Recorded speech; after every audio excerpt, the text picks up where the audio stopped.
in the fray, and I say to my people all the time, and they're so busy doing other things, they don't say it like they should.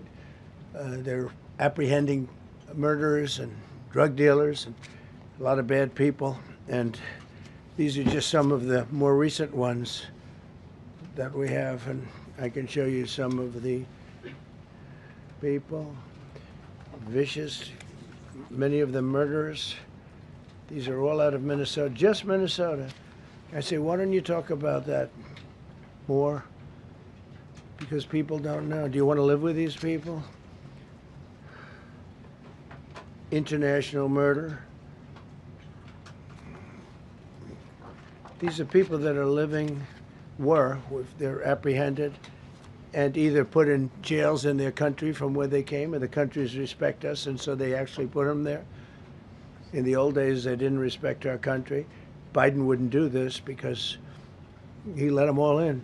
You know, if you didn't have open border policies of Biden, none of this, all of the things that all of the time that we spend talking about Minnesota and everything else, most of them are coming from out of the country. And it's been caused by a previous administration. Look at this, one after one. Boy, these are rough characters.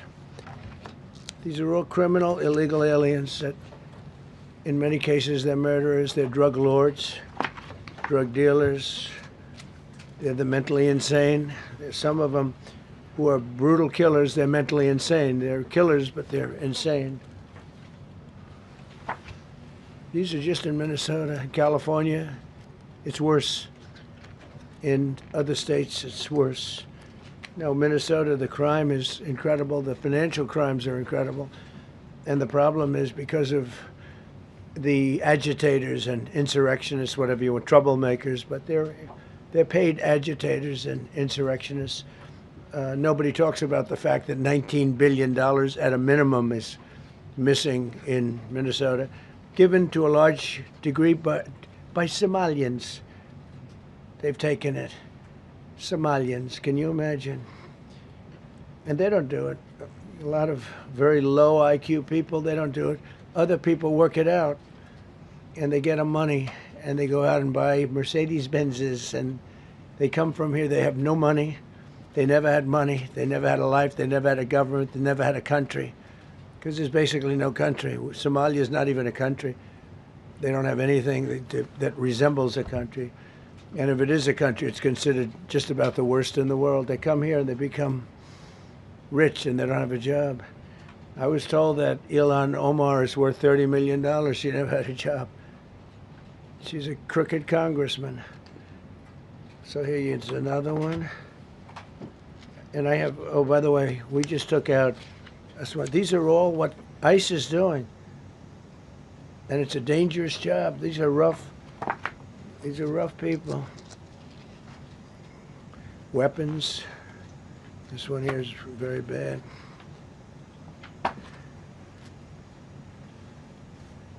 I'm going through this because I think we have plenty of time.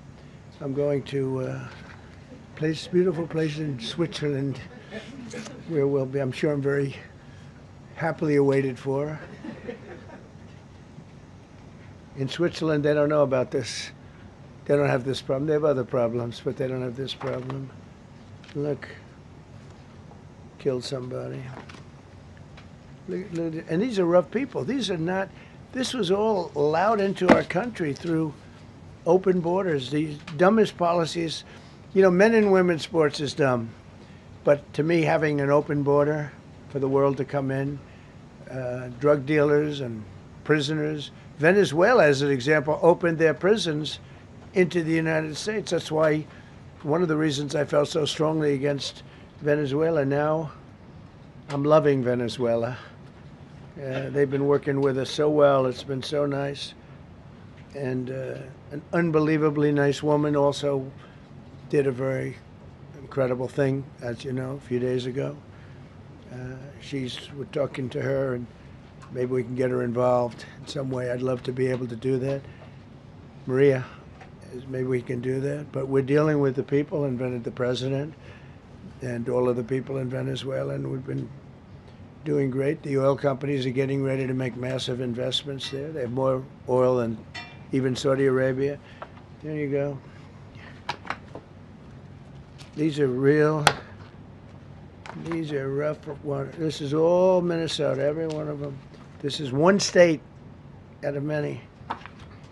And these people are, let's see, yeah, these are all, so far, people that came from outside of the country. They were allowed in by Sleepy Joe Biden, Crooked Joe Biden, whichever you like. You can call him whatever you like. They're both right. He's sleepy and he's crooked.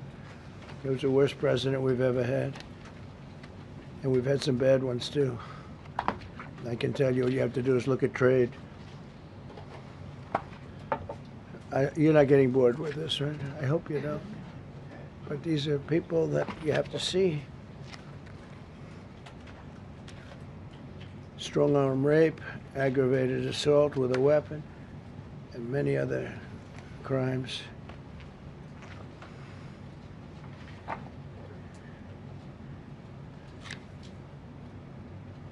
Gang member, known as one of the toughest people around. These are tough people.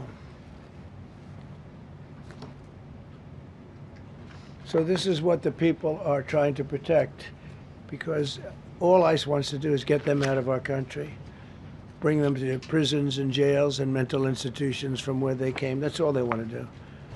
They're patriots, and they have to be abused by guys like Don Lemon, who's a loser, lightweight. I saw him the way he walked in that church. It was terrible.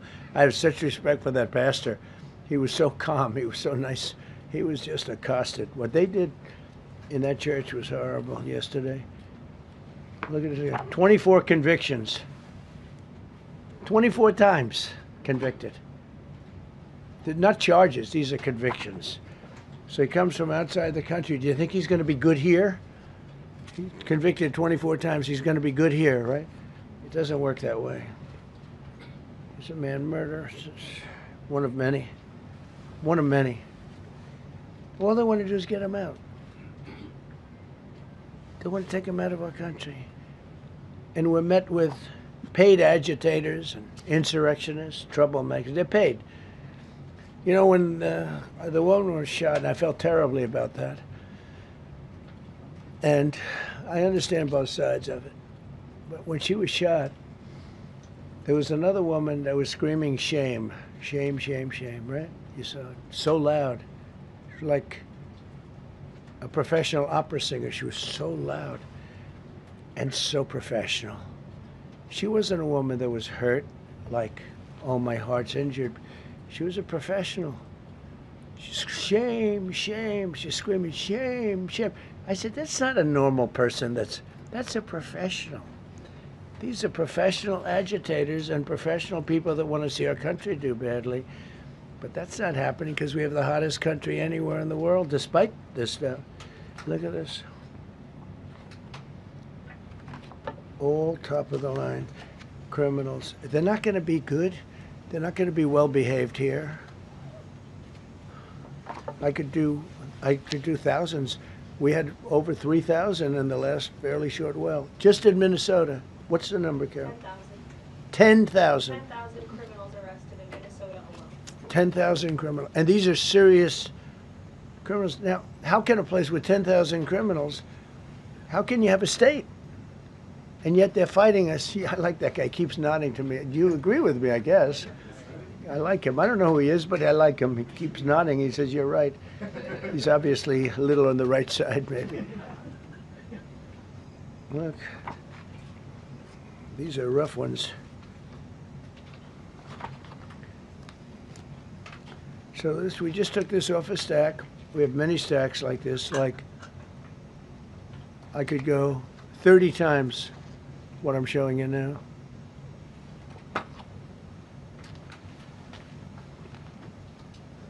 Relations with Hezbollah, that's nice. Why do we allow them in our country? I'm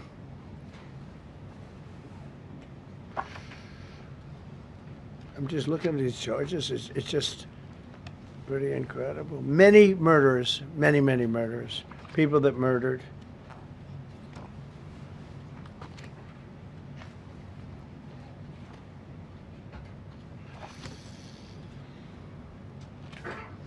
So what ICE does, and Border Patrol is incredible, too. I mean, Paul Perez and that group is incredible. Mostly Hispanic, by the way. They're like 60% Hispanic. You know, they talk about Hispanic. They're mostly Hispanic, right? And they're unbelievable people. And then they say, oh, we discriminate against. I love Hispanic. They are unbelievable. Entrepreneurial. They have everything. I did great. I did the highest. Nobody ever got numbers like I got from the standpoint of being a Republican. But even if you look at Texas, I won the entire border along Texas, between Texas and Mexico. It never happened before. Nobody's ever done that before. I did it. As a Republican, I did it. I love the Hispanic. And they accuse us of all sorts of things. 60% of the people we're talking about, they're the best people we have, and they're Hispanic. The Border Patrol is largely Hispanic. ICE is largely Hispanic. They're unbelievable people. I don't know how they can take the abuse. They're taking rough people like this, like all of them. We have 10,000 at least. I could have done 10,000 of them. You're lucky I only did like 100. And this isn't even the worst of the group. They have murderers. They have some people we can't use their picture for legal reasons, but they're up for murder in their own country. And we jeopardize their case. When we send them back and we coordinate with other countries. A tremendous amount of work. All allowed in here by an open border policy of the worst president in the history of our country. A man that didn't win the election, by the way, it was a rigged election. Everybody knows that now. And by the way, numbers are coming out that show it even more plainly. We caught him. So I just want you to know that it's a terrible thing. Here's the book on accomplishments. And this is something, ooh, I'm glad my finger wasn't in that sucker. That could have done some damage, but you know what? I wouldn't have shown the pain. I would have gone back. Boy, did you hear that? That was nasty. But I would not have shown the pain. I would have acted like nothing happened as my finger fell off. That was a nasty, I think somebody did that. It was him. It was my man. How were you? You didn't do it. I know you did. I know you didn't. So, but here's the book. These are all things we have. I'm going to read a few of the samples, but look at this. These are all, each line is something that we did. Nobody did that before. And it's big stuff, too. Look, we have the hottest country in the world. So, I will read you a few. We ended Biden's stagflation. We were in stagflation. That's a disaster. That's far worse than inflation. As you know, he had the biggest inflation in the history of our country. They say 48 years. Pick your choice. But they had the biggest inflation in the history of our country. We have it right down to a normal number now. We're going to get it even a little bit lower. Created super high. What we've done with growth is incredible. We created super high economic growth, and America is booming. It's booming. There are thousands of businesses right now that are being built. Many of the biggest factories in the world are being built right in our country. They're not going to other countries. They're leaving other countries. Fourth quarter GDP is on track to pass perhaps much more than 5% growth, and that's despite the fact that we had a Democrat shutdown. They shut down our country, and we had 5%. Nobody in this room has ever heard about 5%. I think it could be 20% if we do it right. If we don't, every time we have good numbers, they raise interest rates. You shouldn't do it. In the old days, if you had good numbers, they'd lower interest rates, or they wouldn't do anything. Here, they try and kill it. They always try and kill success. Over the last 20, 25 years, that's the way. In the old days, if you had good numbers, the market would go through the roof. Today, if you have good numbers, the market goes down. But by the way, we've had the best stock market in history, the best 401ks in history, and we inherited a mess. The numbers that we inherited were way up, and now we brought them, almost all of them, way down. We brought them way down. I mean, I'm not getting. Maybe I have the bad public relations people, but we're not getting it across. We inherited high numbers and we brought them way down. And look at gasoline. They have places in the country now, $1.99 a gallon. $1.99, $2.30, $2.50. I guess the average now they're saying is $2.31. I mean, he was at $4.50 and $5 for periods of time. And he went back to the Trump formula, but he didn't do it properly, and he really went back to parts of it because you would have had $8 gasoline if they didn't. But he didn't do it properly. He had people that didn't know what they were doing. Core inflation for the last 3 months is 1.6%. 1.6. Their core inflation was so high that nobody could even calculate it. Under Biden, real incomes declined $3,000. Think of that, $3,000. That's a year. In 12 months, Trump real incomes went up by $2,000 and $3,000 and even in some cases $5,000. It's a tremendous difference. Stock market has set 52 all-time record highs during the course of the 11 months, because this was done on 11 months. Now we are actually officially 12 months as of today. 52 all-time record highs. That means 401ks did great. I have people see me all the time, policemen that guard us really well, and got to know them a little bit. And they said, "Sir, you're making me look so good. My 401k is through the roof. My wife thinks I'm the greatest genius, that I'm a financial genius, like Warren Buffett." He told me that. He said, I think they have better returns than Warren Buffett right now. But he said, all my life my wife has been criticizing me for not being smart financially. Now all of a sudden she loves me more. But we added $9 trillion in value to retirement accounts, saving many people. I mean, they were going out of business. Think of it. We added $9 trillion of value to retirement accounts, savings accounts, and 401ks. That's during the course of 12 months. And I think it's probably 11 months because I don't think they have it for the 12. They have it for the 11. Added $9 trillion of value. Lifted more than 1.2 million Americans off food stamps in 1 year. They would have had another 1.2 million. We would have had, welfare would have gone up. And instead of investing $18 trillion in our country, now it's probably more than that, but $18 trillion and having thousands of plants being built all over the country, you would have had thousands of plants closing all over the country, and you would have had disinvestment, and you would have had welfare going way up. You know, if you look at SNAP, take a look at SNAP, what happened with that? It was at $7 billion, and it came out to over $51 billion. Nobody has ever seen anything like it. The past administration, they had no clue. Or they were really bad, but they basically had no clue. But they did have a concept. I mean, they're still trying to sell the idea of men playing in women's sports. You saw that in the Supreme Court. I mean, some of those justices were fighting for them, too. They were fighting for them. But you saw that just the other day in the Supreme Court. Men playing in women's sports doesn't work. Secured a record-breaking $18 trillion in commitments for new investments. Apple, NVIDIA, SoftBank, Oracle, TSMC, Johnson & Johnson, Eli Lilly and Company, Micron, AstraZeneca, General Motors, Hyundai, Ford, Honda, GE Aerospace, many, many others. I left a Ford plant a week ago in Michigan that they were going to close 2 years ago, and now they just announced that they're going 24 hours around the clock making cars. Tariffs did it. I don't know what the Supreme Court's going to do. I think to me it reads so plainly. Couldn't be plainer. You're allowed to do a license. Tariff is probably less severe than what a license could be. But think of it. You're allowed to do a license, and then they have a clause at the end, something to the effect, or what is necessary, something to that effect.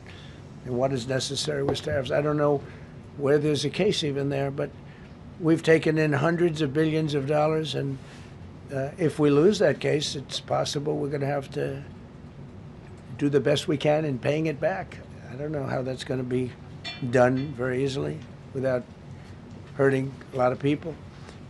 But we're waiting for that case anxiously, and we have tremendous national security because of tariffs and tremendous income. You know, we have, and by the way, no inflation. So everyone said, oh, tariffs will cause inflation. We have no inflation. We have very little inflation. Biden had inflation, and he didn't do tariffs. We had a huge problem. We have a 62% reduction in our trade deficit. So if you had a 1% reduction, a normal president would have a 1%, 2% reduction. Everybody would be high-fiving. Had a 62% reduction. Next year, we won't have a trade deficit. We secured most favored nations agreements to slash drug prices by as much. And to me, I think this might be the biggest thing of all. We get zero talk about it. The New York Times had a story way in the back of the paper, a little story about it.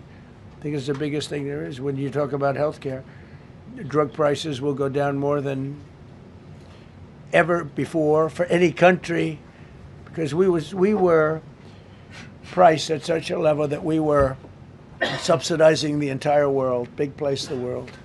We were paying 10, 12, 13 times more than other countries. 13 times more, not 13%, 13 times more. A pill that was selling in London for $10 would sell in New York for $130. That's 13 times. More than that even. But we secured most favored nations agreements to slash drug prices by as much as 300, 400, 500, and even 600%, including with Pfizer, AstraZeneca, Eli Lilly, Nova Nordisk, Gilead Sciences, EMD, Serenio, and many others. If you look at some of the prices that are coming down, where a price would come down $1,300 coming down to $87. Think of it. So something that was costing $1,300 is now costing $87. And the fake news doesn't want to write about it. That's why I do this. I don't like to do this, to be honest with you. But I do it because got to get the word out. We signed one big, beautiful bill. I call it the Great Big Beautiful Bill, delivering the largest tax cuts in history. No tax on tips, no tax on Social Security, no tax on overtime. We made interest on car loans tax deductible for U.S.-built automobiles only. So if you buy an automobile built in the United States, we're not doing it for Germany and Canada and different places. We're doing it only if it's built here. We want them to be built here. A lot of the Canadian auto plants are closing and they're moving into the United States. Same thing with Mexico, same thing with Germany, and same thing with Japan and other countries. They're moving into the United States because of tariffs. Because they don't want to pay the tariffs. It's too much. They can't pay the tariffs. So they're coming here. Nothing different than what other smart countries did. But it works better for us. Under my leadership, it's not done properly, but it's done properly. We have, again, more plants being built than at any time in the history of our country. Passed the largest spending cuts in American history, and that was true in my first. We had a tremendous first term also. We rebuilt our military. We had one of the best. We had the best economy in the history of our country, but we're blowing it away now. When this stuff starts opening up, you're not going to see anything like it probably ever again. We slashed the federal budget deficit by 27% in a single year. Think of that, 27. You could do it 2%, 1%, 0.5%, 27%. And that's with all of the things we have to do, all of the people we have to put on the payroll to get rid of people that are murderers. Again, when you see people in Minnesota that are murderers, these people are fighting to keep them there. And I say to Christie and to Tom Homan, the great people, they're working so hard. Look at the border. The border is now secure. First time, Biden said you couldn't do it. You need legislation. I had no legislation. I said close the border. Within 1 month, we had almost nobody coming in. Now for the last 8 months, nobody came into our country illegally. And I find that hard to believe, because you'd think somebody, because it used to be millions of people just poured into our country. And the people that do that are Democrat sort of aligned. So, they're not doing me any favors. We had nobody come in. We have a very strong border. We have very few people coming up. They're not going to make the trek because they know they probably won't be coming in. So it's not as hard as you think. But I didn't have to go back. Remember they said, we need legislation to close the border? They had millions of people coming in a month. We have nobody coming in, and we're getting the murderers out. Murderers, people from prisons and jails. Many countries opened up their prisons and dropped them into the United States. Those are the people we're getting out. And we have a lot of heart. And I said, you got to lighten up on this. We have a lot of heart for people. They came in illegally, but they're good people, and they're working now on farms, and they're working in luncheonettes and hotels and all. And we're looking to get the criminals out right now, the criminals. And I think it's very important. I mean, every once in a while you see a story, we take somebody. He should be out because they came in illegally. So in theory, they should be. But we're focused on the murderers, the drug dealers, the mentally insane. We have a lot of mentally insane killers. I mean, you can't even talk to them. It'd be nice if you could have a little reason, but you can't even reason. These are seriously ill people. You have a couple of countries where they were loaded up. Their mental institutions and insane asylums were loaded to the gills. They couldn't get. They're empty now. But they're filling up because we're bringing them all back. We know where they came from. And every country accepts them. You know, under Biden, they wouldn't take, they had so little respect that they'd bring them there and they wouldn't take them. They said, get the hell out of here.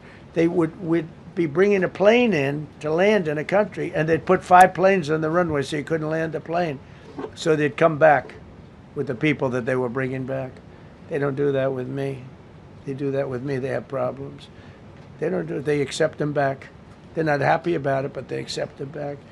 Cut a record number of regulations. I promised to eliminate 10 old regulations for every one new regulation. Instead, we cut 129 old regulations for each one added. Think of that. I wanted to do 10. In my first 4 years, I did. When we put on a new regulation, you had to cut 8. This year, I said you have to cut 10. Instead, we cut 129. So every time, so far, can't remain like that, I don't imagine. I hope I can, because we have so much wasted regulation, stupid regulations. Regulations where they go by California, which is a disaster state, with a governor that truly is doing a bad job. He's killing that state. If he ever ran the country, this country would be Venezuela very quickly. Using tariffs slashed the U.S. trade deficit by an incredible 77%. The trade deficit is down, and that doesn't include the last month where we had our best month. We slashed the trade deficit by an incredible 77% in 1 year with no inflation, something that everyone said could not be done. So we had essentially no inflation. In fact, the last month we had almost no inflation. But we slashed the trade deficit by 77%. If you slash it by 1%, that was good.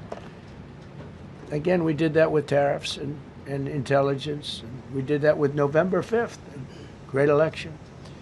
We secured historic trade deals to reduce barriers on U.S. exports with countries covering 40% of all U.S. trade. Think of that. American exports are up by more than $150 billion this year. People said, oh, we're not exporting. All we do is buy. If you keep buying, you're not going to have a country for very long. So we increased exports by more than $150 billion. Investment in American factories is up 41%.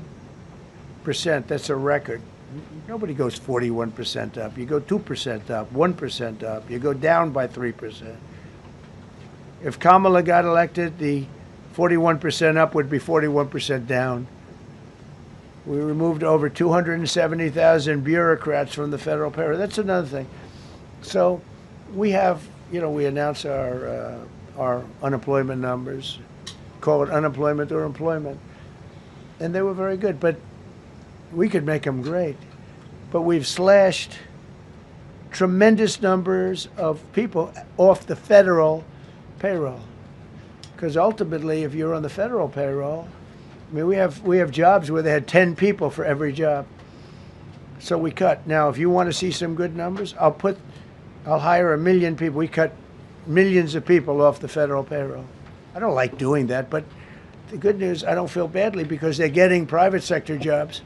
And they're getting sometimes twice as much money, 3 times as much money. They're getting factory jobs. They're getting much better jobs and much higher pay. But all I have to do is say, like, what the Democrats do all the time. They hire 1 million people, and then they hire another million. They load it up, and it says, oh, they only have a 3% unemployment rate. It's a fake rate. So with us, we're proud of the fact that we cut so many because, again, I don't want to cut people. But when you cut them and they go out and get a better job, I like to cut them.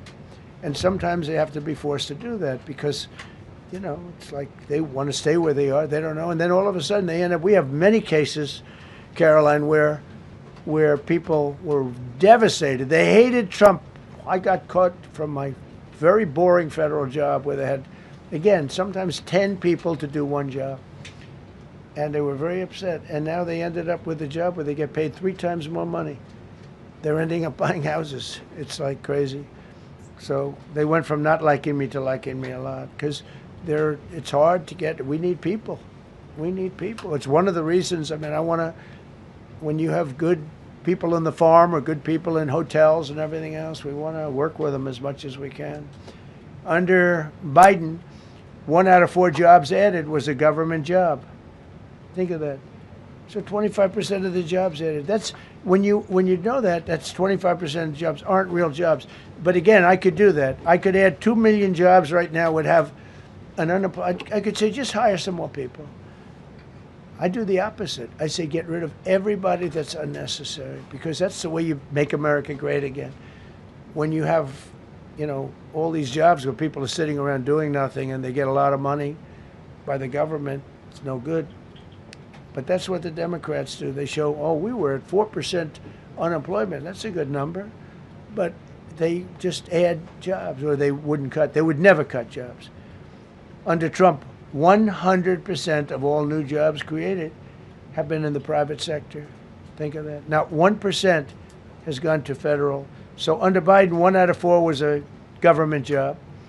Under Trump, 100% of the new jobs created, 100% came from the private sector. That's how you make your country wealthy and strong and good. We inherited the worst border in history and turned it into the strongest border in history. Illegal crossings have plummeted to the lowest level ever recorded, down 99.999%. That means down 100%. 99.99. Now, I want to find out who that one person is. For 8 months in a row, 0, and these are government numbers, these are not my numbers. For 8 months in a row, 0 illegal aliens were admitted to our country. 0. Nobody came in, unless they came in legally. We have a big process for having people come in legally, by the way. A lot of people are coming in legally. They have to prove they love our country. They have to prove that they're not going to need welfare. A lot of things they have to prove. For the first time in 50 years, we are now seeing reverse migration, where because we're getting all of these illegal people out. People that came in illegally, in many cases they're criminals, in many, many cases. Remember when they used to say that the people that come into our country as immigrants are very nice people, they're wonderful people, they don't commit crime. No, they make our criminals look like babies. They make our Hell's Angels look like the sweetest people on earth. The Hell's Angels are now considered a nice, high-quality person. I like the Hell's Angels. They voted for me. They protected me, actually, believe it or not. But they make our criminals look like babies. These are some of the most vicious people anywhere in the world. They came from the Congo. The prisons, I know the Congo because I ended the war with the Congo and Rwanda. Tough group, very tough group. They came from prisons in the Congo. Some of the toughest, meanest people you'll ever meet. Thank you very much. They allowed them to come into America. These are tough people. Before my election, 100% of net job creation was going to foreign migrants. Since my inauguration, 100% of the net jobs created have gone to American-born citizens. That's a big thing. In other words, we're now taking care of our people. 100% of net jobs created have gone to the American-born people. Before that, we didn't care. designated Tren de Aragua, MS-13, and the Mexican drug cartels as foreign terrorist organizations, and we've hit them hard. You've seen what we've done on the water. We're starting to do that on land. The land is much easier, actually. Water is incredible. We did that on the water so that when you do it on the land, they don't go to the water. Nobody's going into the boat business right now, I can tell you. 97% down drugs coming in by water. 97%. Nobody ever heard of that before. They heard 2%, 1%. It went up 2%. 97, and we're looking for the 3%. Who the hell are the 3%? They're crazy. But we've taken out almost 100% of the drugs coming in by water. Now we're going to be very shortly starting drugs coming in by land. We know exactly where they're coming from. Removed tens of thousands of illegal alien gang members, drug dealers, murderers, child predators, human traffickers, fraudsters, savage criminals, and others. We removed them from our country. They're out. They're gone. In some cases, they're so dangerous that we put them in jail because we don't want to give them to their country. Their country doesn't do anything, and they end up coming back. We have some that they're so bad that we don't want to really release them. We want to put them in a jail where we know they're properly ensconced. Think of that. Remove tens of thousands of illegal alien gang members, drug dealers, murderers, child predators, human traffickers, fraudsters, and savage criminals. Why wouldn't you want them removed? The reason is because these are insurrectionists that are doing this work. And, you know, they're going to make mistakes sometimes. ICE is going to be too rough with somebody, or, you know, they're dealing with rough people. They're going to make a mistake sometimes. It can happen. We feel terribly. I felt horribly when I was told that the young woman who was had the tragedy. It's a tragedy. It's a horrible thing. Everybody would say, ICE would say the same thing. But when I learned her parents and her father in particular I hope he still is, but I don't know, was a tremendous Trump fan. He was all for Trump, loved Trump. And, you know, it's terrible. I was told that by a lot of people. They said, oh, he loves you. He was I hope he still feels that way. I don't know. It's a hard situation. But her father was a tremendous, and parents were tremendous Trump fans. It's so sad. It just happens. It's terrible. Halted all refugee admissions to the United States, including from Somalia, which is a terrible, terrible place, another dangerous place. And we also stopped the pirates because they get the same treatment as the drug boats. So in Somalia, the Somalians, you know what they're good at? That's about the only thing they're good at is they're good at pirating ships at sea, big ships. So you have a huge oil tanker with millions of gallons, millions of barrels of oil. And if it gets hit by a big weapon, the whole thing blows up. And they don't want to fight, because if they do, they're told by their insurance companies, do not hand over the ship. And they're not allowed to have any guns on the ship. They're literally, you have these massive ships being taken over by a Somalian small boat with a big weapon. Because if they hit the side of the ship can blow up to, I mean, you talk about a blow up. Bad, we've seen some bad things happen. And the insurance companies, some of these ships cost more than $1 billion to build. And the insurance companies say, look, we'd rather give them money than take a chance on $1 billion insurance policy. But they don't have to worry about it, because we hit them the same way we hit the people with the drugs in their boat. They don't know what the hell happened. But all of a sudden, there are no pirates at sea. Do you notice? We haven't had a boat taken in a little while. Came out of Somalia, a really corrupt place. It's not a country. They don't have government. They don't have anything. I always hate to see this. Ilan Omar, she comes from Somalia, a backward country, probably the worst country. They say it's the worst country in the world, if it's a country. I don't even think it's a country. There's no organization, no anything. They don't have police. They don't have military. They don't have anything. They just have people running around killing each other and trying to pirate ships. But she'll come here. Comes, and then she wants to tell us how to run our country. The Constitution says that I am entitled to this. I can't stand her. Terminated all taxpayer-funded benefits for illegal aliens and kicked 275,000 illegals off of Social Security. They were illegally getting Social Security. 275,000 people. I'm telling you, it's not that this is pleasurable, but if I weren't elected president, this country was going to be destroyed quickly, very quickly. I think within a year, if you had Kamala or a Joe type. I mean, Joe was a disaster, but if you had Kamala, he was the replacement. I was up by like 25 points on Joe, and they said, hey, let's get somebody else. This never happened. Well, I had so many firsts. You're leading somebody by a lot, and they say, oh, let's take him out, let's put somebody. That's like I said to Dana White the other night. I said, you know, Dana, it's like you have a fighter, two fighters, one guy is winning by a lot. And they say, oh, let's take this guy out, let's put a new fighter in the ring with him. That's what happened to me. I was doing great with Biden. The whole campaign was against Biden. All the money was spent against Biden, and all of a sudden I got Kamala. Everyone said, who the hell is she? But that didn't work out too well for them, but never happened before. We are about lots of firsts. Designated English as the official language of the United States of America. We did that very powerfully. And while we're at it, we also took the Gulf of Mexico, and now it's the Gulf of America. Because we have 92% of the shoreline. It always bothered me. I'd say, you know, we have most of the shoreline. Mexico has a small percentage, talks about 8%. We have 92%. And I said, why is it the Gulf of Mexico? It should be the Gulf of America.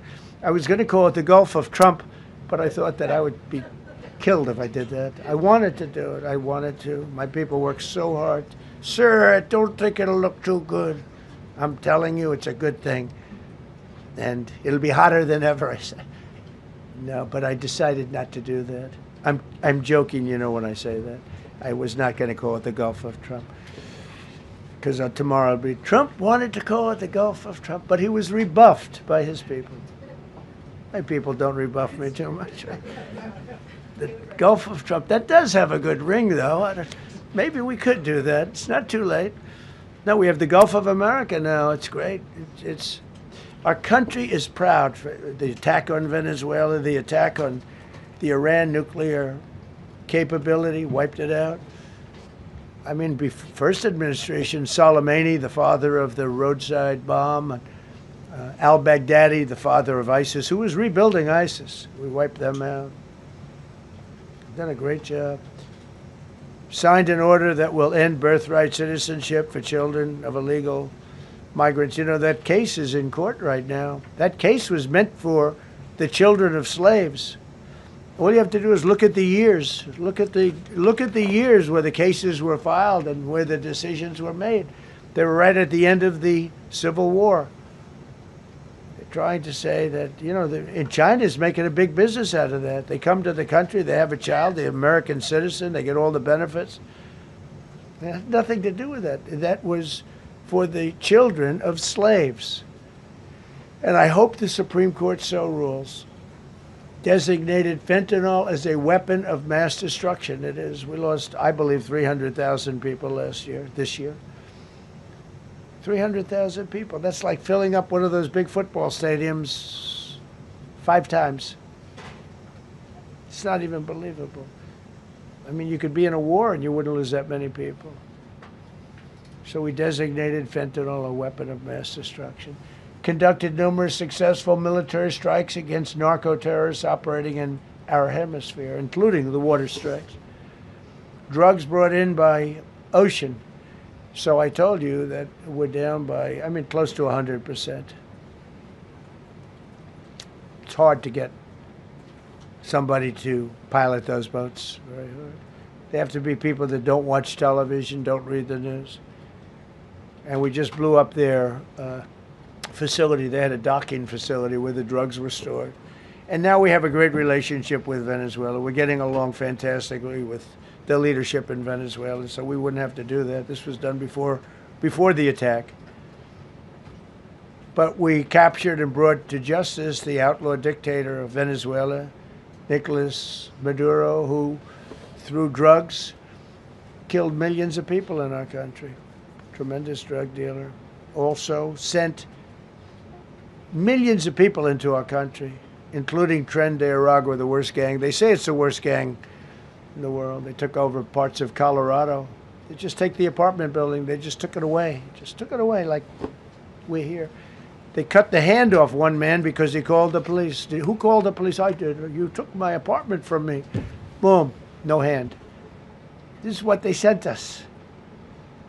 Restoring law and order, new category. D.C. and Memphis, federal task forces deployed massive numbers of federal law enforcement officers and National Guard to restore safety. Crime down in D.C. is almost down to nothing. D.C. was a very dangerous place, and I think you probably know better than I do. I have a lot of people in the media thanked me for that, but some of them found it hard to thank me. But, you know, D.C. is now, look how beautiful. D.C. is now, you can walk right from here to a restaurant, right through the center of town. You can be with your child, with your loved one, with your lover. Your lover's not going to be killed anymore, so you can act like a real lover. But you can walk right through the middle of the town, and D.C. is beautiful again too. You notice we took all the fences down, almost all. The rest are coming down. We got the graffiti all off. National Guard's been amazing. You know, we didn't tell them to do that. That's not their job description. But they were picking up garbage and everything. They were great. And I don't know. To me, a town, it looks better when you have military people. These are big, strong guys, are bad guys. Look at them and they say, we're not going to mess around. But what they don't know is that we took over 2,000 people out, permanently out of D.C. These were career criminals. But I feel much better seeing those people there. I went in a couple of times and had dinner in D.C. I walked right down the middle of the street. I felt very safe. A year ago, I couldn't have done that. I would have been crazy to have done that. Secret Service wouldn't let me do it. They weren't thrilled anyway, I will tell you. It wasn't like they were thrilled, but we did it, and it was great. But D.C. is a great thing, and we have virtually no crime in D.C. anymore. And before we did this move, and we could do the same thing with Chicago. You know, we brought Chicago down 25%, even though we just had a minimal crew there. We brought Wisconsin down. We brought Minnesota down, way down, even though everything's a fight, you know, because they want to keep those people that are lying on the floor. They want to keep those people in Minnesota, but they really don't. I don't think the real people of Minnesota, it's a very corrupt place, and the elections are totally corrupt. I feel I won it all 3 times. Nobody's won that state since Richard Nixon. It's a rigged state. And the Somalians vote as one group, even if they're not citizens, and they vote as one group, and, you know, you get 600,000 votes against you. They all ought to get the hell out of here. They're bad for our country. Nationwide achieved the largest reduction in violent crime on record. So this just came out. Nationwide, over the last 11 months, achieved the largest reduction in violent crime on record, including the largest one-year drop in murders ever recorded. Almost 2,000 lives were saved. That's despite the fact that we took in criminals under the leadership of the Democrats and Joe Biden. More motor vehicle theft is down by 100,000 vehicles nationwide. That's another. Nationwide, the motor vehicle theft was out of control, and now it's very much in control. It was down by more than 100,000 vehicles to a record low. Began the process of eliminating cashless bail policies across the nation.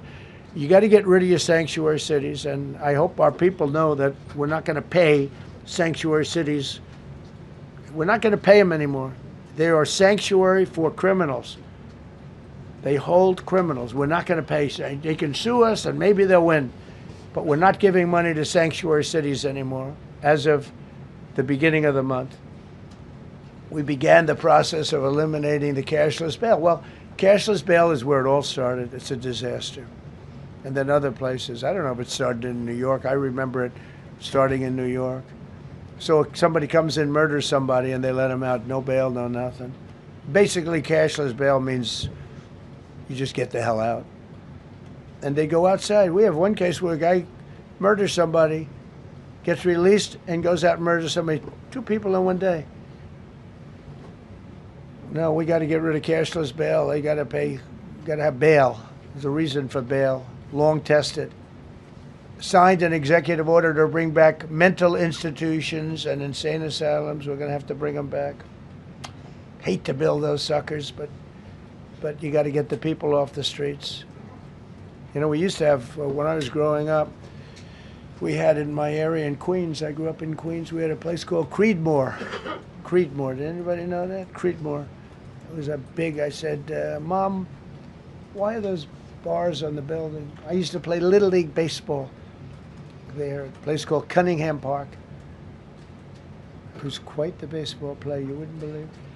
But I said to my mother, Mom, she would be there, always there for me. She said, son, you could be a professional baseball player. I said, thanks, Mom. I said, why are those bars on the windows? Big building, big, powerful building. It loomed over the park, actually. She said, well, people that are very sick are in that building. I said, boy, I used to always look at that building and I'd see this big building, big, tall building. It loomed over the park. It was sort of, now that I think it was a pretty unfriendly sight. But I'll never forget, I don't know if it's still there, because they got rid of most of them, you know, the Democrats in New York, they took them down, and the people live on the streets now. That's why you have a lot of the people in California and other places, they live in the streets. They took the mental institutions down. They're expensive. But I'd say, why does that building have those bars? Boy, it wasn't normal. You know, you're used to looking at like a window. But this one, you look at it, all this steel, vicious steel, tiny windows, bars all over the place. Nobody was getting out. It's called a mental institution. That was an insane asylum. Designated Antifa as a domestic terrorist organization, and many others. It is. America is respected again on the world stage. That's another topic. Obliterated Iran's nuclear enrichment capability, and Operation Midnight Hammer was one of the most successful anyone's ever seen. CNN fake news. I don't know where they are. CNN. Anybody from CNN here? Fake news. Nobody wants to raise their hand anymore. They used to, oh, here. Now if you're with CNN, you don't raise your hand. But they said, well, maybe it wasn't that successful, which I really was angry because these pilots took their life in their hands. 2 o'clock in the morning with no moon, dead dark, guns shooting at them. They went in with those beautiful B-2s, and every single bomb went down an air shaft and obliterated it. And CNN came out and said, well, maybe it wasn't, by a scam writer who wrote, you know, fake stories, a lot of fake stories on other topics, right? Because when we did it, we said, that's a terrible thing. You know, the pilots came back and they said, we hit everything. They did a great job. Then on top of that, we launched from a submarine about 30 Tomahawks on top of everything else. The place was obliterated. CNN said, well, maybe it wasn't that bad. Turned out it was worse than it was. You know who could tell you that? The Iranians would tell you that. Because if they do anything, they're going to have to start a brand new place. But they did an amazing job. That was like what we did with Venezuela. I mean, nobody's ever seen a military operation like that. Ended 8 unendable wars in 10 months. These were unendable wars. Cambodia and Thailand fighting for years. Kosovo and Serbia. The Congo and Rwanda. Pakistan and India, they were really going at it. 8 planes shot down. They were going to go nuclear, in my opinion. The Prime Minister of Pakistan was here, and he said President Trump saved 10 million people and maybe much more than that. They're both nuclear countries. Israel and Iran. Egypt and Ethiopia were going to fight over a dam, and I got them to stop. I still got to work it out, because they put a dam up in Ethiopia that stops the flow from a little river called the Nile. I always think of the Nile being in Egypt, you know, beautiful Nile with the pyramids, but they put a dam up. You know who paid for the dam? The United States of America. It's the biggest dam, I think, in the world. They put a dam up. I said, how did you let that happen? Why would we have done that? We financed it. This country would, I don't know. Maybe it was a Republican president, but I don't think it was. I think it was a Democrat. But what a terrible thing. So Egypt basically is, you know, they don't have enough water in the Nile. And they use that for a lot of things, including entertainment and travel and tourism and everything. I mean, I don't know. They got a big dam. I got to work that one out now, too. Armenia and Azerbaijan, President Putin told me, I cannot believe you settled that war. I've been trying to settle that war for 10 years. Armenia and Azerbaijan, they were fighting it for many, many years. And I ended up getting the heads of the both countries in my office. The beautiful Oval Office, much more beautiful now than it ever was.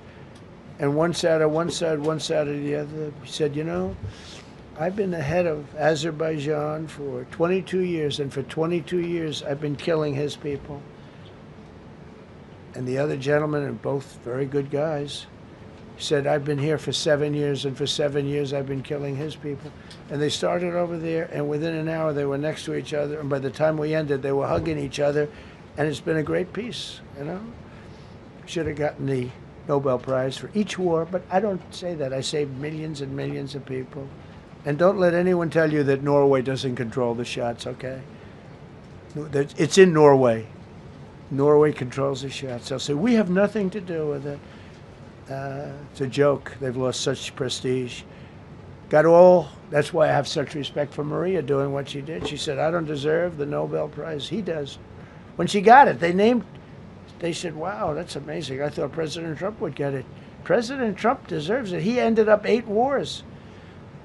How nice, right? It's a good woman. Got all 20 living hostages returned to their families, and the remains, they all came out. We got the 20 living hostages. We got the 28 hostages. They have 1 left that we think we know where it is. Amazing. Looked like we weren't going to get anywhere near that. Now they've gotten almost. And more importantly, we got many more, hundreds. We got them all. If we didn't do it, you wouldn't have had, most of those people would have been dead. I don't know if that's covered properly, but you know, the 20 is great. They were the last ones. I always said the last 20 are going to be hard, but we got them. We got the last 20, and we got close to 28 of the bodies of the dead. And to those parents, that was just as important as getting their son back alive. They were almost even more intent on they knew their son was dead. They wanted to get the body. I got him back. We just created the Board of Peace, which I think is going to be amazing. I wish the United Nations could do more. I wish we didn't need a Board of Peace, but the United Nations, and you know, with all the wars I settled, the United Nations never helped me on one war. I mean, I guess I'm not blaming them. I didn't call them to help, but I got, you know, the presidents and prime ministers together. We knocked heads. We got along, and they liked me. I liked them. Every single one of them nominated me for a Nobel Prize. Every one of the wars, among many other people, nominated me for a Nobel Prize. But Putin told me, I cannot believe you got this war settled. I've worked on it for 10 years because it's his territory. Rescued 83 American hostages and citizens detained from abroad without paying a lot of money. Paid no money. Apprehended terrorists responsible for the Abbey Gate bombing that claimed the lives of 13 U.S. service members in Afghanistan, the lowest point in the history of our country. That was a Biden disaster. I was getting out, but I was getting out with dignity and strength. We were the boss. Oh, we were the boss. They wouldn't do a thing against us. And this very stupid person got in, and what a shame. They should have left from Bagram, which is the big military base, which has hundreds of acres around it. Should have left from Bagram.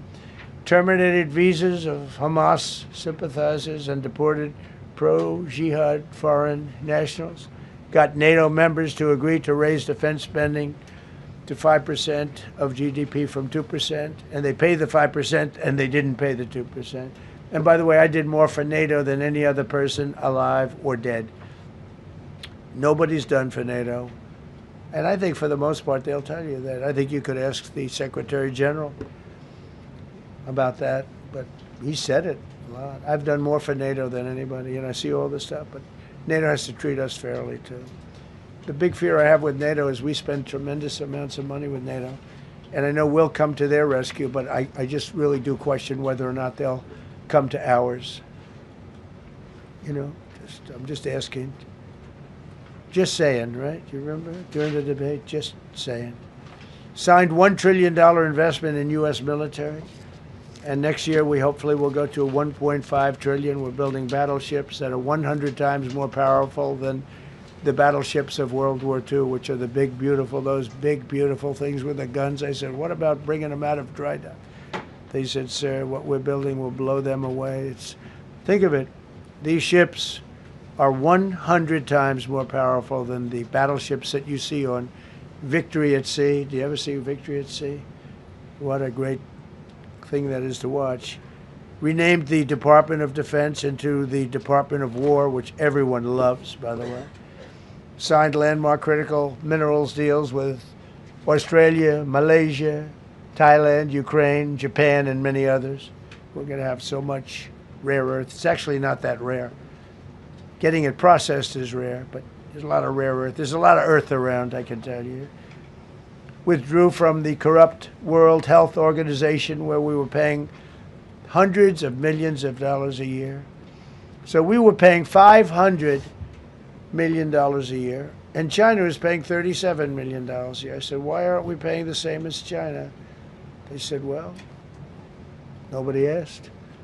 I said, China's got 1.4 billion people. We have 350 million, probably with all the illegals, you know. China probably knows more accurately.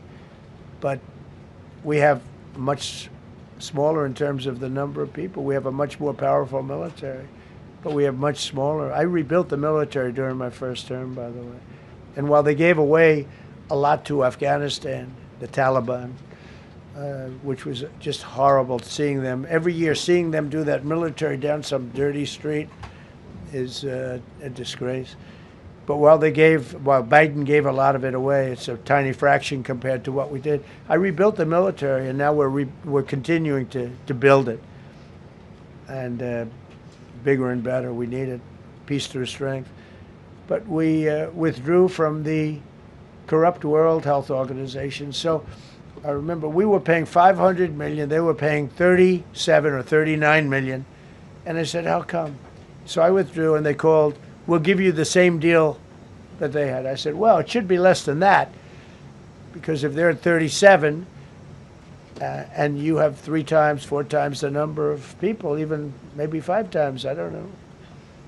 So it should be less, but I didn't want to chisel around. And I thought about it. So I could have taken 500 million to 37, and everybody knew it. I chose not to do it because it was actually very popular when I got out, because they were terrible. And so I chose not to take that deal. First thing Biden did is go back into it. You know what he paid? More than 500 million. So I actually called them. I said, you know, you can buy it for less. You can make a deal at 37. There's no reason to pay 500. They didn't care. They paid more than 500. Did you know that? They paid more than 500 million. I made a deal at 37. I could have had 37. They were public about it. We'll give you the same deal that China has for 37. And they paid $500 million. That's the way you ruin a country. And it's the same attitude that, you know, you have on everything else with these people. They were terrible. The anti-American UN Human Rights Council we ended. The UN Relief and Works Agency we ended. And the fake Paris Climate Accord, which was a ripoff of America, where we had to pay $1 trillion and they were paying nothing.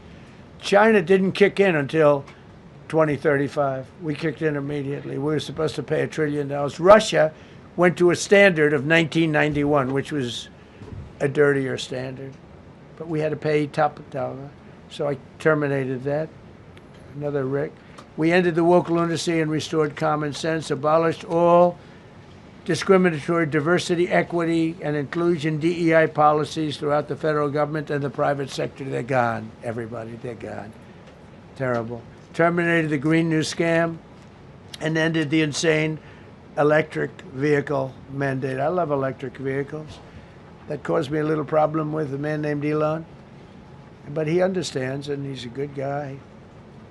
We get along, but I said, Elon, we can't have all electric cars. We just can't do it. I like the electric cars. I like his car.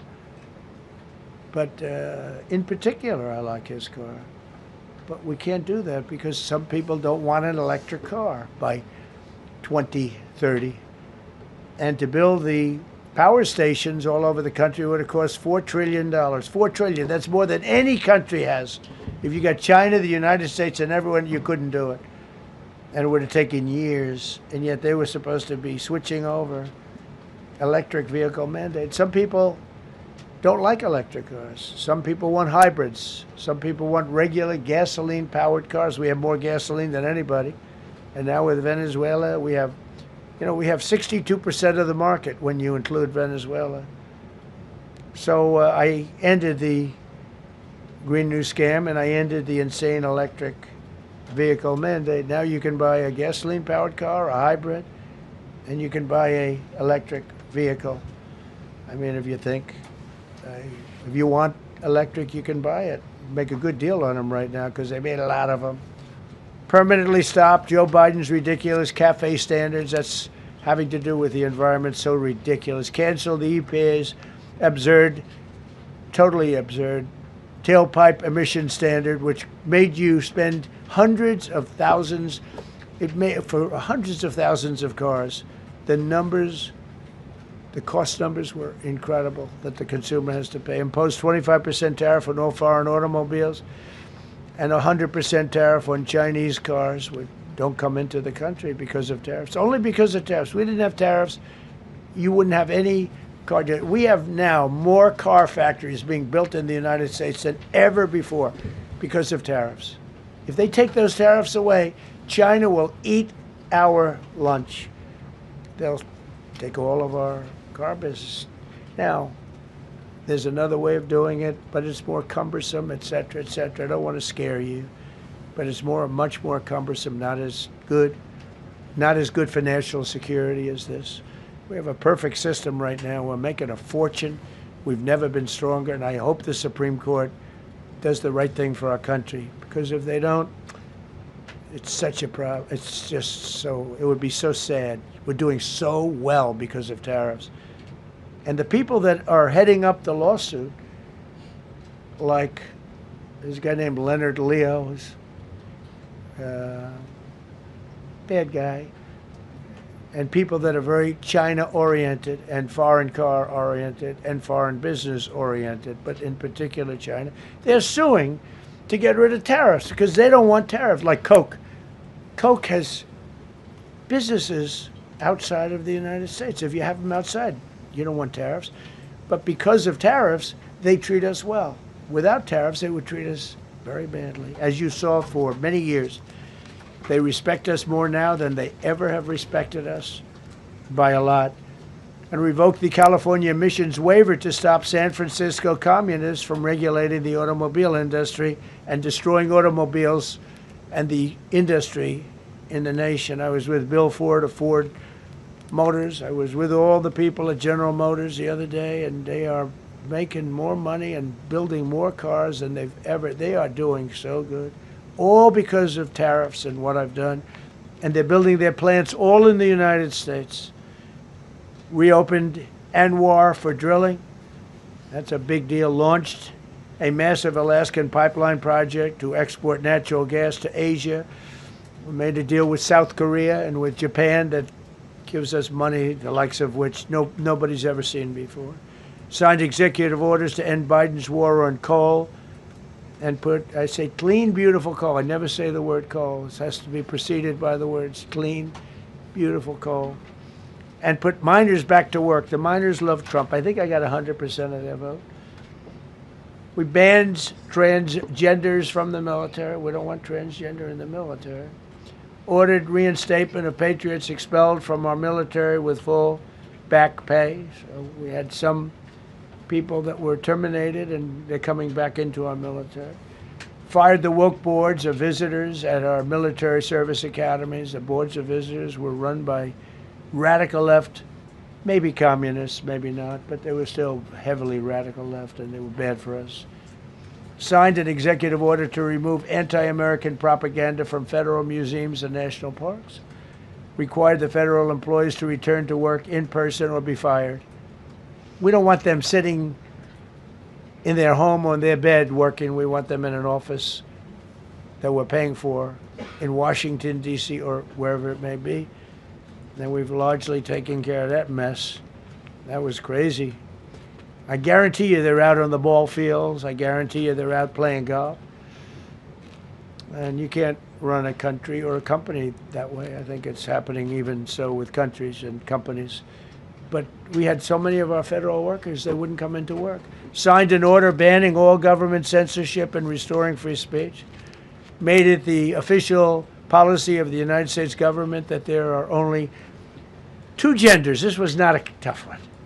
Two genders. Can anybody guess what they are? Male and female. I think the Democrats know that too, but they refuse to admit it. Banned the use of puberty blockers, hormone injections, and other chemical and surgical mutilation of children. Can you imagine saying this 15 years ago? That we banned the use of puberty blockers, hormone injections, and other chemical and surgical mutilation of our children. You know, when I say it, I say, do I have to say that? I actually ask my people today, yes, sir, because people, that's where the country went. Banned men from playing in women's sports. Big Supreme Court case, and I mean, I can't believe it. Some of the justices were fighting hard for men to be able to play in women's sports, a couple of them. I can't imagine it, but I think anybody that rules that way should lose a lot of credibility. But we banned men from playing in women's sports. All you have to do is look at the records, look at weightlifting records, look at swimming records, look at track and field. It's not fair. It's very demeaning to women. Banned transgender ideology and critical race theory from our schools.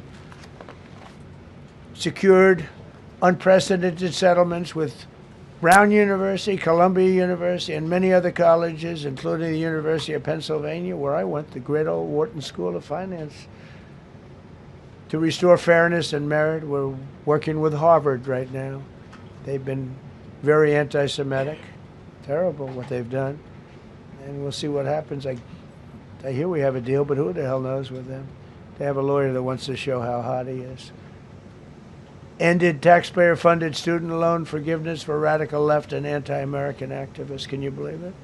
Began the process of abolishing the Federal Department of Education and returning education back to the states. And Linda McMahon is doing a fantastic job. Ended Joe Biden's weaponization of our government and removed his hand-picked radical left Marxist prosecutors from the Department of Justice, like deranged Jack Smith. He's a sick son of a bitch. They gave me the worst of the worst. And here I am. How did that happen?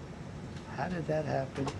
He's a sick guy, and Letitia James is sick, and Alvin Bragg is sick. They're sick people. And others. Fani, you can't call Fanny. She doesn't like it. She wants to be called Fani. Fani Willis. I won. Can you imagine putting somebody through that? And then if I suggest that somebody may be guilty of a terrible crime, oh, he's weaponizing government. Trump is weaponizing government. It's terrible. Can you imagine?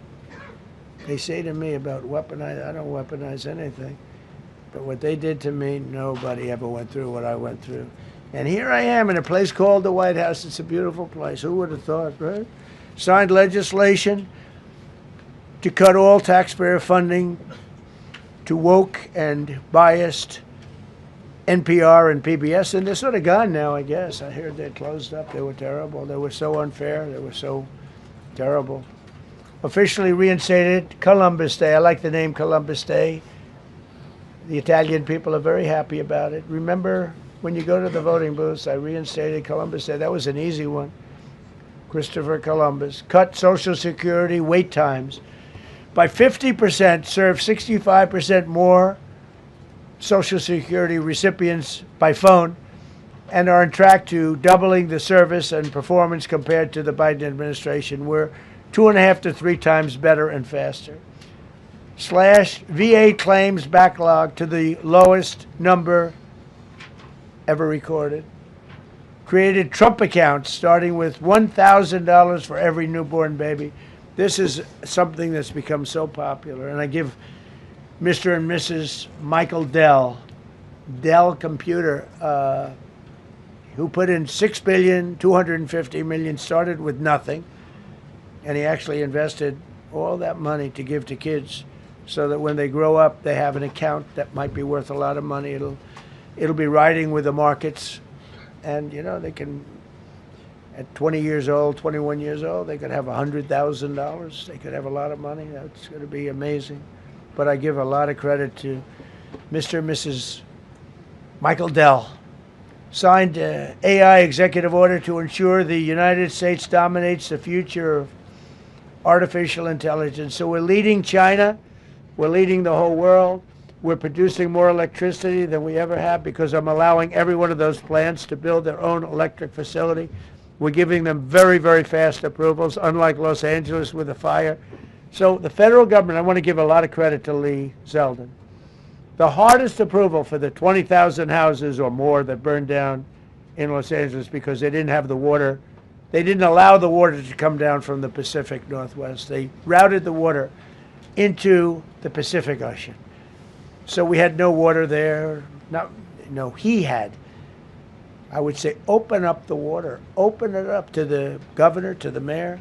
They didn't want to do it. They wanted to protect a tiny little fish that's, you know, I said, how can you have a fish when you don't have any water? It was just an excuse, I guess. But it's amazing. We took 20,000 houses, and Lee Zeldin, the toughest permit is from the federal government.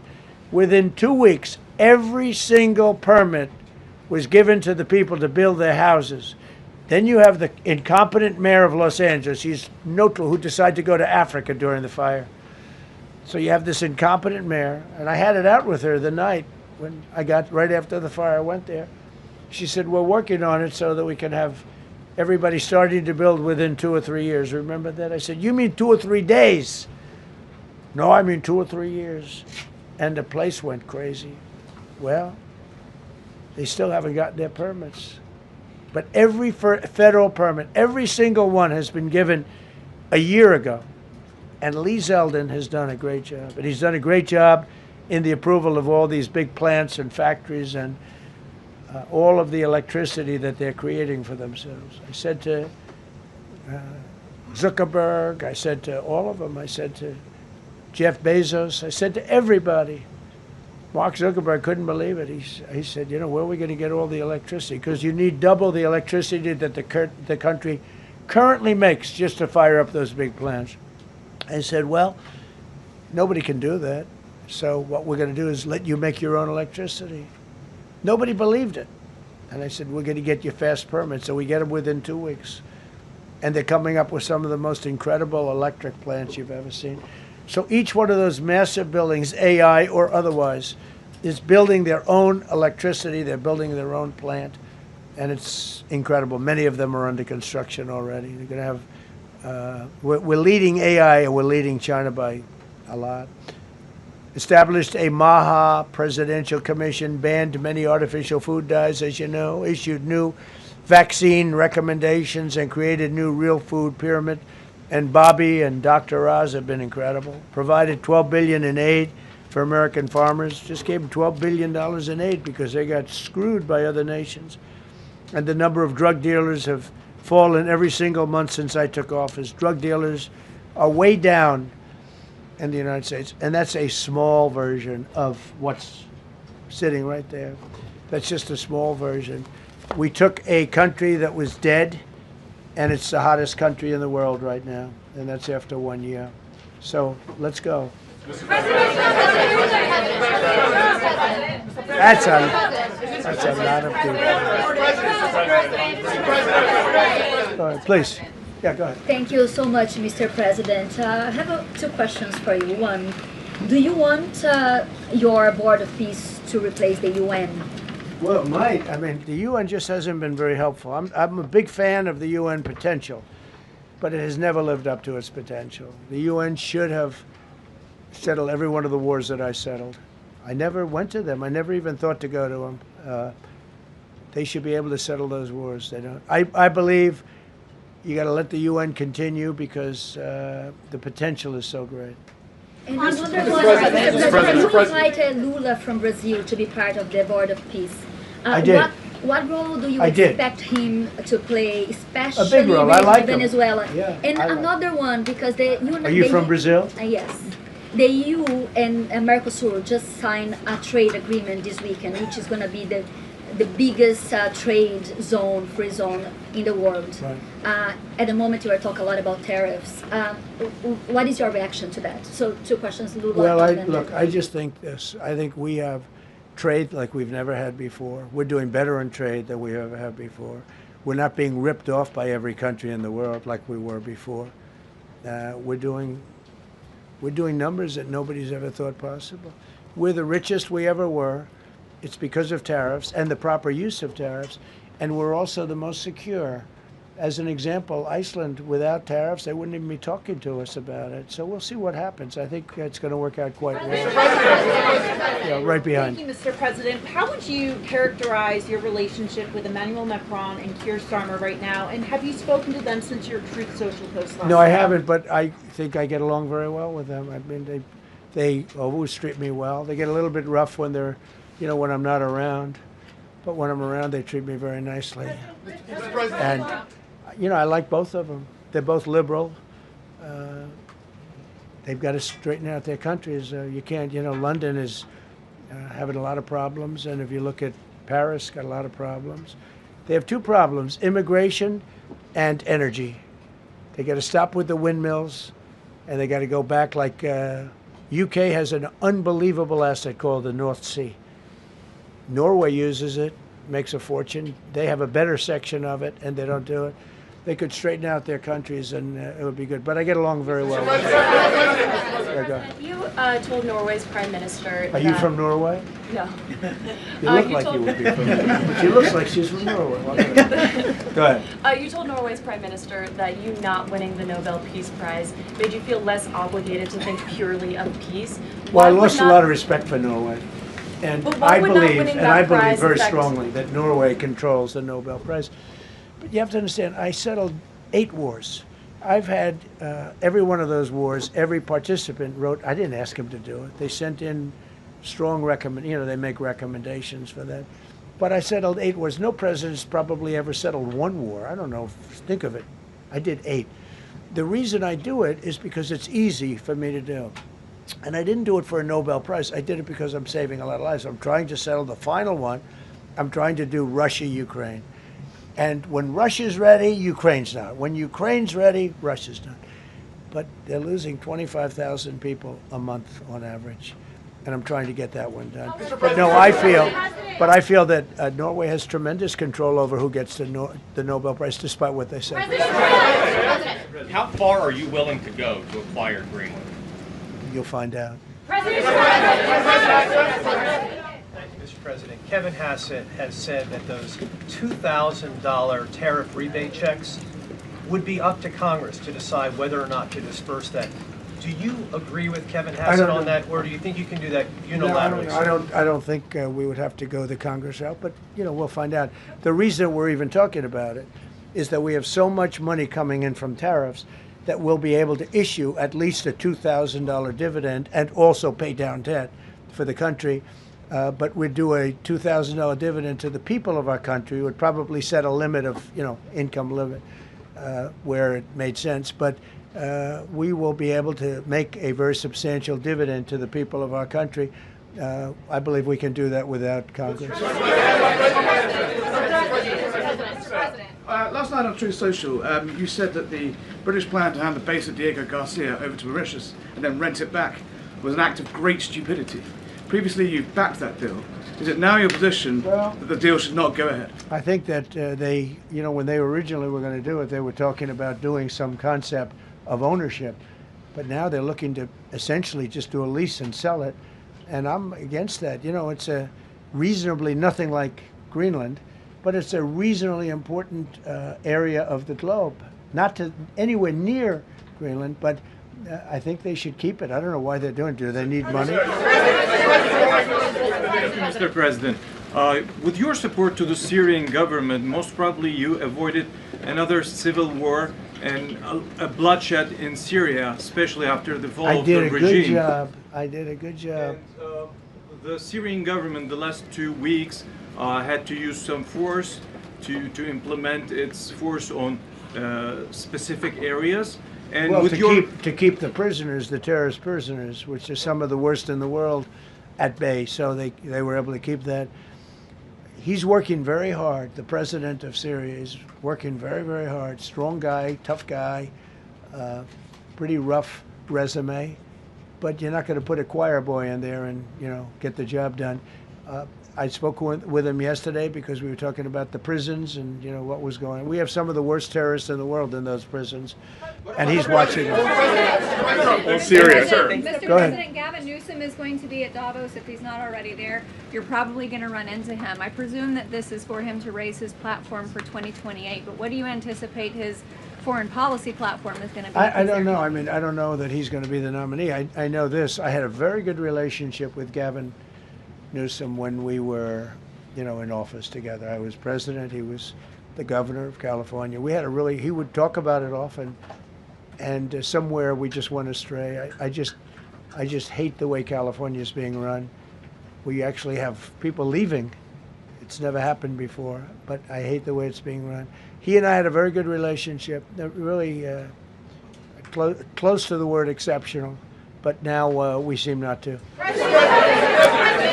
Thank you, President Trump. President Trump, you spoke earlier. Mr. President, you've been hearing from allies. Thank you. No, Thank you so much, President Trump. Kara Castanova from Lindell TV. And you spoke earlier about the 2020 election.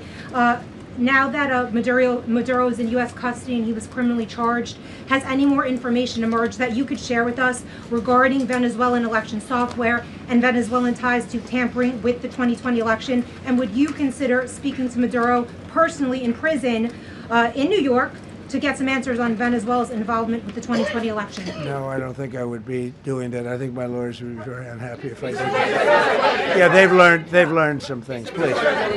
What happens to the tariff threat to Greenland if the Supreme Court comes out and rules against you on the tariffs? And well, I'll have to use something else. I mean, are look, you willing to use force? take a look at the word license. Take a look at other things. I mean, we have other alternatives.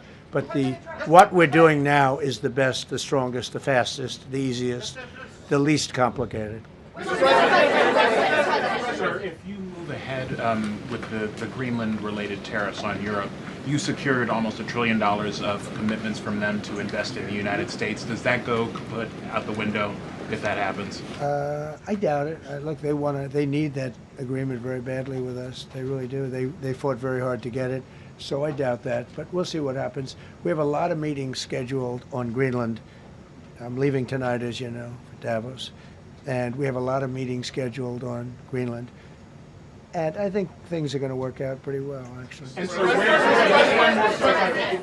Thank you, Mr. President. Will you still go to Paris for the G7 emergency meeting as offered by President Macron? No, I wouldn't do that. No. Because, Emmanuel's not going to be there very long. And, there's no longevity there. He's a friend of mine. He's a nice guy. I like Macron. But he's not going to be there very much longer, as you know. And I think, I have meetings with the people that are directly involved, not some of the people you're talking about. Thank you so much. Thank you so much, Mr. President. Happy I've New Year. never seen this room like this. Is this a celebration of the first year? Yes. Have you ever seen it? I've never seen this many. I hope we have a very good. I hope we have a very good structural floor. You know, this used to be a swimming pool. You're sitting over a swimming pool. I could see that happening. But this, we need a good structure here, don't we? Huh? Yeah. Mr. President. Thank you so much, Mr. President. Happy 1-year anniversary. Thank you. And my question is on Syria. The Kurds, as the most loyal U.S. partners, facing attacks by some Syrian elements within the Syrian government.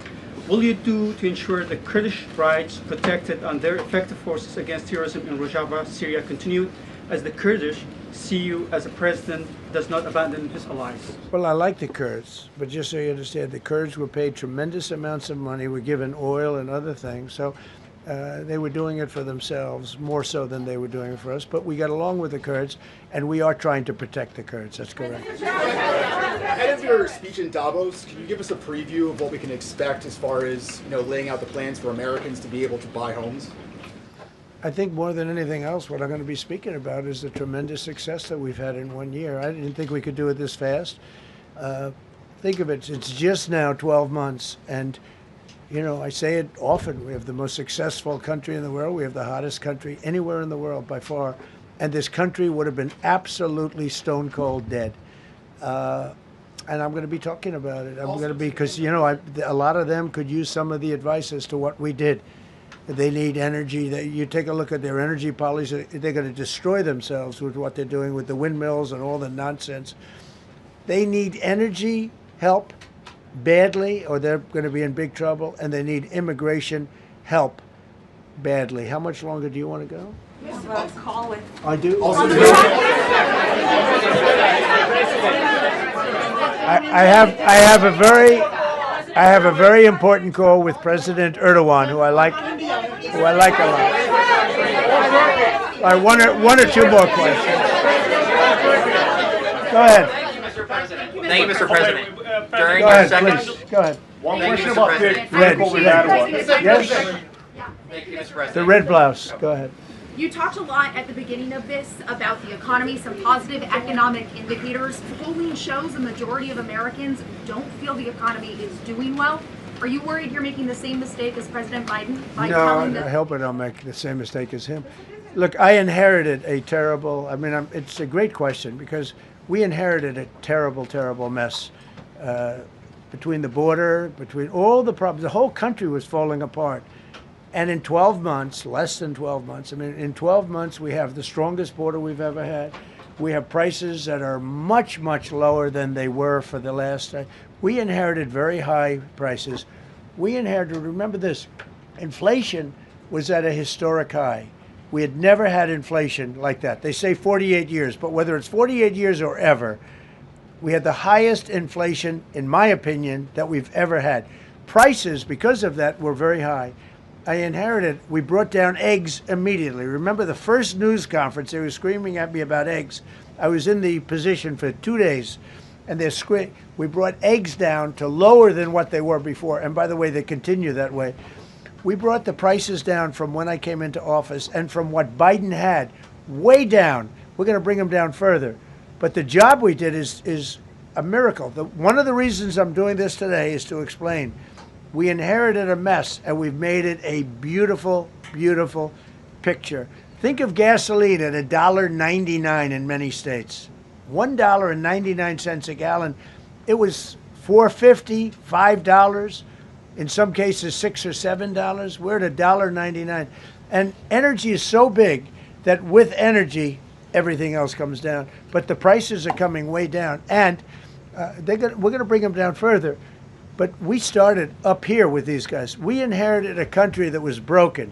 We inherited a country, and I have a very warm spot. We've done very well with Venezuela. And by the way, that even in itself is going to help us bring down the oil prices. The Venezuelan oil, we've taken 50 million gallons of oil. We've taken 50 million barrels of oil out of Venezuela in the first 4 days.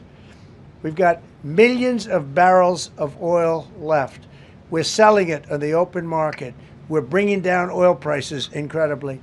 And when they come down, and they've already come down, again, $1.99 a gallon for oil. Nobody thought they'd ever see it. All right, one or two more.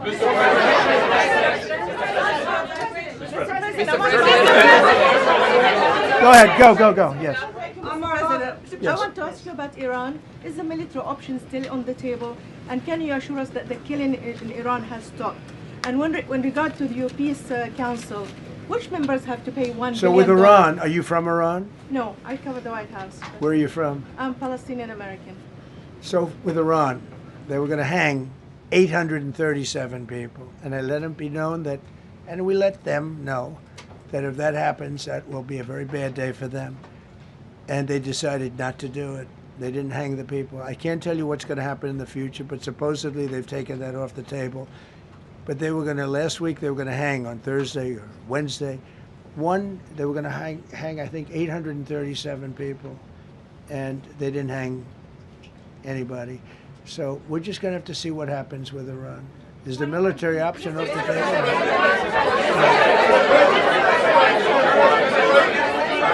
Go ahead. Thank you, Mr. President. President Trump. Thank you, President Go ahead, please. Thank you, Mr. President. Go ahead, I'll take your question. Okay, thank you, Go ahead, right here. Thank you, Mr. President. You promised during your second inaugural to always put America first. I'm curious, how would you winning the Nobel Peace Prize improve the lives of average, everyday Americans? Why is this prize so important? It wouldn't improve the lives of any. What improved the lives of people are people that are living. I saved probably tens of millions of lives in the wars. You know, if you add up the numbers, just if you look at any one of those wars, you're talking about millions of people. You multiply it times 8. But when you look at India and Pakistan, that could have been 10, 15, 20 million people. Could have been more than that. So I saved millions of people. So that, to me, is the big thing. What? You suggested a moment ago that perhaps the reason why a positive story about the economy isn't getting through is because of, bad communications people. But are average Americans wrong to still feel high prices? And how much longer does the White House hope that they? So I think a lot of people are listening to the fake news a little bit, and I'm not blaming anybody. I think I blame ourselves. I think we've done a much better job than we're able to promote. We're not promoting. We're doing a great job, and we're sort of letting the promotion take care of itself. One of the reasons I'm doing this news conference, I think it's important. We have taken a mess and made it really good. It's going to get even better. But if you look at prices from a year or a year and a half ago, you look at the Biden prices, they were way up through the sky. And, they use the word affordability. They just say affordability, and they don't talk about it. They created the affordability problem, and we are solving it. We have solved a lot of it. Again, everybody agrees in this room, I think, gasoline prices have come per gallon way down. When that happens, everything else comes down, but they've come down way down. Many of the groceries have come way down. It's all happening, and it's happening strong. But if you go back a year and a half, 2 years, take a look at those prices and look at the prices now.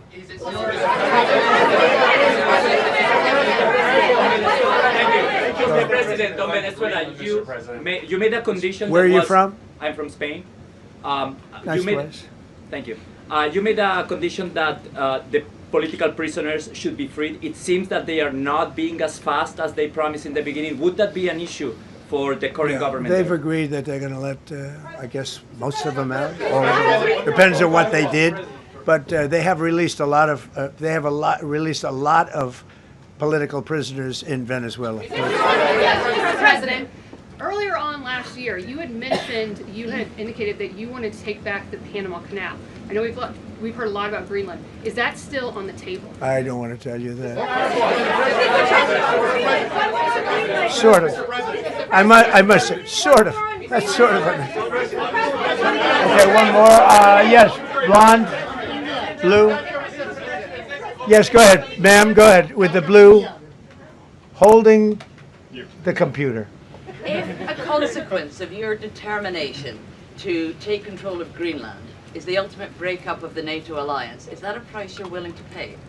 You mean the breakup of it's very interesting. NATO alliance. So I think something's going to happen that's going to be very good for everybody. Nobody's done more for NATO than I have, as I said before, in every way. Getting them to go up to 5% of GDP was something that nobody thought was possible, and pay. At 2%, they weren't paying. At 5%, they are paying. And they're buying a lot of things from us, and they're giving them, I guess, to Ukraine. That's up to them, but they're giving them to whoever they're giving them to, but they're buying a lot. I think that we will work something out where NATO is going to be very happy and where we're going to be very happy. But we need it for security purposes. We need it for national security and even world security. It's very important. How about it? Thank you very much. First of all, last year you told me that you believe that the reason you won the election is because God put you in this place so that you could save the world. Looking back 1 year, do you feel like God is proud of the effort that you've put in? I do, actually. I think God is very proud of the job I've done. And that includes for religion. You know, we're protecting a lot of people that are being killed. Christians, and Jewish people, and lots of people are being protected by me that wouldn't be protected by another type of president. No, I think a lot of people are very proud of the job we've done. We've had an amazing year. This has been one of the greatest years. Even some people that wouldn't necessarily love me instinctively, they're saying this was an incredible year. We've had an incredible year economically. Look at our border. Our border was a disaster. People poured. It was an invasion into our country of a lot of very bad people. Good people too, but a lot of very bad people from prisons and drug dealers and gangs and horrible people, murderers, thousands and thousands of murderers allowed into our country. And we now have the strongest border of any country. There's probably not a country, I guess North Korea has a pretty strong border, by the way, but there's not a country in the world that has a border like we do. And we took it from the worst border. We had the worst border in the world. Now we have one of the strongest borders in the world. One more question. Mr. President, you said you're confident something's going to get worked out in Greenland, but Greenlanders have made it clear they don't want to be part of the U.S. Well, what gives the U.S. the right to take away that self-determination? When I speak to them, I'm sure they'll be thrilled. Mr. President, are you committed to keeping the U.S. in NATO? I've had such a good relationship. I've made it so much better, so much stronger. It's so good now. NATO is so much stronger now. I don't agree with a lot of the things they've done, but that was done before I got there. I think NATO's been good. Sometimes it's overrated, sometimes it's not. But we have a strong NATO. When I came here, we had a weak NATO. We had a NATO at 2%, and they weren't paying. You had a nothing NATO. NATO's, whether you like it or not, it's only as good as we are. If NATO doesn't have us, NATO is not very strong. Thank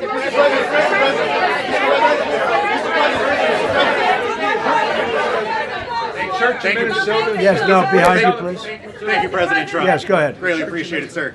We heard a long list of accomplishments from the last year. Could you cherry pick the top three? And then looking forward, what are your three most important priorities in 2026? So I think the building of a really powerful military has been a great achievement, and that would include the Venezuela thing. That would include the attack on Iran and the wiping out of the nuclear threat. I think that's been really amazing what we've done militarily. I think what we've done in business has been incredible. We have $18 trillion coming in. Plants are being built all over. Thousands of plants are being built all over the country. 18 trillion is a record. No country has ever come anywhere even close to that. I think that's a record. And I think that most favored nations for drugs is something that nobody thought they'd be able to get. Tariffs helped me there because the nations would have never gone along with it if I wasn't able to say, if you don't go along with it, we're going to put a 10 or a 15 or a 20% tariff on your nation. And they went along. And our drug prices are going to come down at numbers never even seen before, never even thought possible before. So those would be three things. Thank you. Thank you all very much. Thank you very much. How much did you pay for Greenland, sir? How was the game? Go Indiana.